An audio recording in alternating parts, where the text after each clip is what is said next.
At my sister's wedding, I found my name scribbled in pen on a napkin next to the kids' table. Her new husband grinned. "We thought you'd be low maintenance." Then I noticed my $6,200 gift had already been opened. I picked it up, smiled, and declared, "Then you won't mind if I take this back." His smile faded. "Wait, you're serious?" I, 34 am, walked into the reception hall expecting to celebrate my sister's wedding. But what I found was a slap in the face that would change everything between us forever. The venue looked stunning. Crystal chandeliers cast warm light across round tables draped in ivory linens. Centerpieces of white roses and baby's breath created an elegant atmosphere that screamed expensive. My sister had always dreamed of this kind of wedding, and seeing it come together made me genuinely happy for her. I'd spent months preparing for this day. The custom Tiffany & Company crystal vase set I'd commissioned as their wedding gift had cost me $6,200, nearly 3 months of careful saving from my software engineer salary. It wasn't just about the money. I'd chosen something timeless, something they could display in their new home and think of me whenever they saw it. Walking through the reception area, I scanned the elegantly arranged seating chart display, looking for my name among the carefully calligraphed cards. Table 1 held my parents and my sister's new in-laws. Table 2 showcased the wedding party. Tables 3 through 8 were filled with college friends, work colleagues, and extended family members. Then I saw it. In the far corner of the room, next to a small table decorated with coloring books and juice boxes, I spotted a crumpled napkin with my name scribbled in blue ballpoint pen. Not calligraphy, not even neat handwriting, just my name hastily written like an afterthought. The kids' table. My stomach dropped. I stood there for a moment, convinced I was misreading the situation. Maybe there was another table with my actual seat assignment. Maybe this was some kind of mistake. But as I looked around the room again, the reality hit me hard. Every other guest had a proper place card. Every other adult was seated with other adults. And here I was, a successful 34-year-old man, assigned to sit with my 7-year-old cousin and a handful of other children who were more interested in their coloring activities than wedding toasts. My sister's new husband appeared beside me, his wedding smile still plastered across his face. He gestured toward the napkin with obvious amusement and told me they'd thought I'd be low maintenance about the seating arrangements. His tone carried that particular brand of condescension that made my jaw clench. Low maintenance. As if expecting basic respect at my own sister's wedding was somehow demanding. I asked him what he meant by that, keeping my voice level despite the anger building in my chest. He shrugged and explained that they'd run out of space at the adult tables, and since I was single and didn't have a +1, they figured I wouldn't mind keeping the kids company. He added that I was always so easygoing about everything, so they knew I'd understand. Easygoing. Right. The irony wasn't lost on me. I'd been easygoing when they'd asked me to help with wedding planning.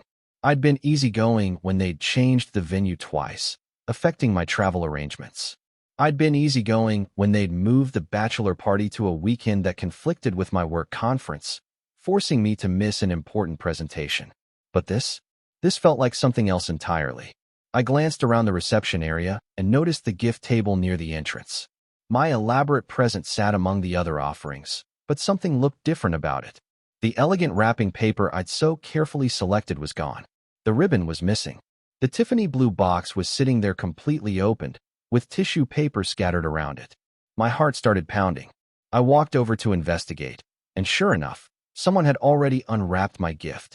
The crystal vases were sitting there exposed, with what looked like a price tag receipt tucked carelessly underneath one of them. The receipt. They'd found the receipt and seen exactly how much I'd spent. I turned back toward my sister's husband, who was now chatting with some of the groomsmen near the bar. The pieces started falling into place in my mind. They'd opened my gift early, seen the price, and somehow that had influenced their decision about my seating. Maybe they thought the expensive present meant I was showing off. Maybe they resented that I could afford something that costly. Or maybe they simply figured that since I'd already given them something valuable, they didn't need to worry about treating me with respect during the actual event. Whatever their reasoning, I'd had enough. I walked back to the gift table and carefully lifted the crystal vase set. The weight felt substantial in my hands, quality craftsmanship that justified every dollar I'd spent. Several guests nearby noticed what I was doing, their conversations trailing off as they watched me handle the open present. My sister's husband noticed too. He broke away from his conversation and approached me with a confused expression, asking what I was doing with the gift. I smiled at him and explained that since they'd thought I was low maintenance enough to sit at the kids' table, they surely wouldn't mind if I took back my low-maintenance gift. His face went through several expressions in rapid succession. Confusion shifted to realization, then to panic. He started saying something about how I couldn't be serious, that it was just a seating arrangement, that I was overreacting. But I wasn't overreacting. I was finally reacting appropriately. I told them I was completely serious. If my presence at their wedding was worth so little that they'd seat me with children and treat my gift like something to be rummaged through before the ceremony even began, then clearly they didn't value what I'd brought to celebrate their marriage. By now, other guests had started to notice the commotion. My parents appeared at my side, asking what was happening. My sister, still in her wedding dress, came rushing over from the photographer's area where she'd been taking post-ceremony portraits. She looked between me, her husband, and the gift in my hands, then demanded to know what was going on. Her new husband tried to explain the situation, but his words came out jumbled and defensive. He kept insisting that the seating arrangement wasn't personal, that they'd just made practical decisions based on space constraints. My sister joined in, telling me I was being ridiculous and dramatic. She said I was trying to ruin her wedding day over something as trivial as where I sat for dinner. The irony of her calling my reaction dramatic while she stood there in a $4,000 dress at her $30,000 wedding wasn't lost on me. I stayed calm and explained my perspective. I told them that after everything I'd done to support their relationship and their wedding planning, being relegated to the kids' table felt like a deliberate insult. I mentioned finding my gift already opened, with the receipt exposed, suggesting they'd been more interested in the monetary value than the thoughtfulness behind it. My sister's face flushed red. She insisted they'd only opened it because they were excited to see what I'd gotten them. Her husband nodded along, adding that they'd wanted to write proper thank you notes and needed to see what everything was. But their explanations fell flat. If they'd been genuinely excited and grateful, they wouldn't have treated the gift so carelessly. And they certainly wouldn't have used my generosity as justification for disrespecting me at their own wedding. More family members gathered around us now. My aunt asked what all the fuss was about. My uncle suggested we take this conversation somewhere more private. Other guests were definitely starting to stare, and the photographer looked uncertain about whether to continue taking pictures. My sister begged me not to make a scene, to just put the gift back and enjoy the reception. She promised we could talk about the seating arrangement later, maybe even move me to a different table if it really bothered me that much. But it was too late for that. The damage had been done, and her offer to fix things felt hollow and desperate. If she'd truly cared about my comfort and dignity, she would have made sure I had an appropriate seat from the beginning. The fact that she was only willing to address the problem after I'd called them out publicly told me everything I needed to know about how they really viewed me. I told her I wasn't making a scene. I was simply taking back something that belonged to me from people who clearly didn't appreciate it. I wished them well in their marriage and hoped they'd be very happy together, but I wouldn't be staying for the reception. The shock on their faces was almost comical. My sister started to cry, which made her mascara run slightly despite the professional makeup job. Her husband looked around desperately, as if searching for someone to intervene and make me change my mind. My parents tried to mediate, suggesting we all sit down together and work through this misunderstanding like adults. But I'd already worked through it in my mind. This wasn't a misunderstanding. It was a clear demonstration of how little my family valued me compared to appearances and social expectations. I carefully collected all the components of my gift, making sure not to miss any pieces. The crystal caught the light beautifully as I lifted each vase, reminding me why I'd chosen this particular set in the first place. It really was gorgeous, and it deserved to go to people who would treasure it properly. As I walked toward the exit, I could hear the whispered conversations starting behind me. Family members were undoubtedly trying to piece together what had just happened, and I'm sure my sister and her husband were already crafting their version of events to minimize their role in the situation. But I felt surprisingly calm as I left the reception hall. For months, I'd been bending over backward to support their wedding, accepting every slight and inconvenience with a smile. I told myself that keeping the peace was more important than standing up for myself, that family harmony mattered more than personal dignity. Walking to my car with my reclaimed gift, I realized how wrong I'd been. Sometimes keeping the peace just means enabling people to treat you poorly. Sometimes family harmony is code for letting certain family members behave badly while everyone else absorbs the consequences silently. Update 1. 3 days after the wedding, my phone started buzzing with messages and calls. My sister had apparently spent the weekend crafting a narrative about my behavior, and various family members were reaching out to express their disappointment in how I'd handled the situation. My aunt called to tell me I'd embarrassed the family and hurt my sister's feelings on what should have been the happiest day of her life. My uncle sent a long text message about the importance of family unity and suggested I owed my sister an apology for my childish behavior. Even my parents, who'd witnessed the entire incident, seemed to have developed selective memory about what had actually happened. My mother called to say she understood I'd been upset about the seating, but taking back my gift had been too extreme. My father suggested I consider returning the crystal set as a gesture of goodwill, to show that family meant more to me than money. The gaslighting was impressive in its consistency. Everyone seemed to remember my reaction while conveniently forgetting what had prompted it. Nobody mentioned the napkin with my name scribbled in pen. Nobody addressed the fact that my expensive gift had been opened and rifled through before the ceremony. Nobody acknowledged that being seated at the kids' table as a 34-year-old professional was inherently disrespectful. Instead, they all focused on my response as if it had happened in a vacuum. I realized this was a pattern I'd been blind to for years. My sister had always been the golden child, the one whose feelings and preferences took priority in family decisions. When we were kids, I'd been expected to share my toys while hers remained off-limits. As adults, I'd been expected to accommodate her schedule, her needs, her dramatic reactions to any perceived slight. But when I finally stood up for myself, suddenly I was the problem. I decided not to engage with the family pressure campaign. I didn't respond to the guilt-tripping messages or defend my actions to relatives who hadn't even been present for the incident. I simply went about my life, secure in the knowledge that I'd done the right thing. The crystal vase set looked beautiful on my dining room table, catching the morning light from my window in ways that reminded me daily of my decision to value myself appropriately. Update 2. 2 weeks after the wedding, my sister finally contacted me directly. She sent a long email that was equal parts manipulation and half-hearted apology. She acknowledged that the seating arrangement might have been insensitive, but insisted it hadn't been intentional disrespect. She explained that wedding planning had been incredibly stressful, and they'd made some decisions quickly without thinking through all the implications.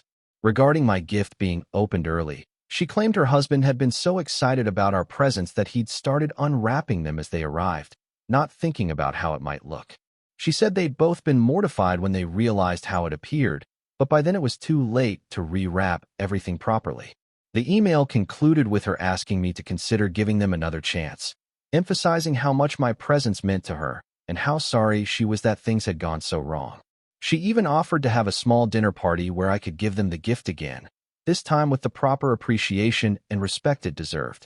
I found myself reading her message multiple times, analyzing each sentence for genuine remorse versus strategic positioning. While she'd acknowledged some wrongdoing, her explanations still felt like excuses designed to minimize their responsibility. The offer to recreate the gift-giving moment seemed particularly hollow, a performance of gratitude rather than genuine appreciation. More importantly, her email focused entirely on the gift and the seating arrangement while ignoring the larger issue of how they'd treated me throughout the wedding planning process. The napkin incident was just the culmination of months of being taken for granted, having my contributions minimized, and being expected to accept whatever scraps of consideration they offered. I drafted several responses over the following days. Some were angry, detailing every slight and disappointment from the past year. Others were diplomatic, accepting her apology while maintaining my boundaries.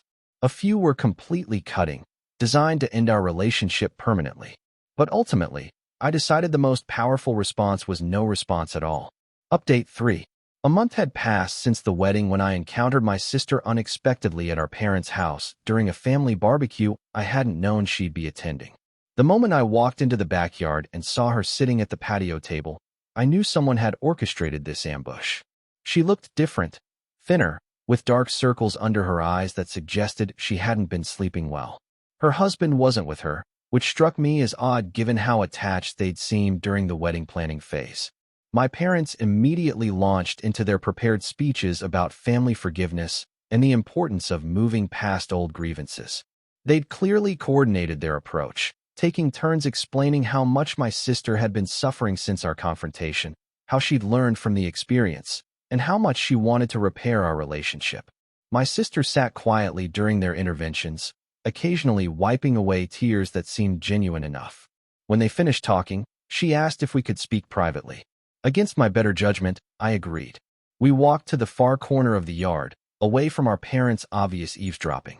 She immediately started crying harder, telling me how much she'd missed me over the past month. She said she'd replayed the wedding incident hundreds of times in her mind, finally understanding how dismissive and hurtful their treatment had been. She admitted that her husband had pushed for the kids' table seating arrangement, suggesting I wouldn't care because I was chill about everything. She'd gone along with it because she'd been overwhelmed with wedding details and hadn't really thought about how it would feel from my perspective. Regarding the open gifts, she revealed that her husband had been tracking the value of all the wedding presents, creating a spreadsheet to help with thank you note prioritization. When he'd seen how much I'd spent, he'd made some comment about how I was probably trying to show off or buy their affection. This revelation hit me like a cold slap. Not only had they disrespected me at the wedding, but her husband had been actively poisoning her perception of my generosity. He'd taken my thoughtful, expensive gift and twisted it into something calculating and self-serving. I asked her why she was telling me all this now, what had changed to make her suddenly see the situation clearly. Her answer shocked me. She admitted that her marriage was already having problems. Her husband's true personality had started showing once the wedding excitement died down, and she was beginning to understand that many of his decisions had been motivated by jealousy and insecurity rather than practical considerations. He'd apparently made several comments about how I was probably bitter about being single, how successful people like me thought money could buy respect, and how her family probably liked me better than him. These weren't the words of someone who'd made innocent mistakes during wedding planning. They were the thoughts of someone who'd deliberately orchestrated my humiliation. My sister begged me to forgive her, not just for the wedding incident, but for choosing her husband's narrative over her own brother's dignity.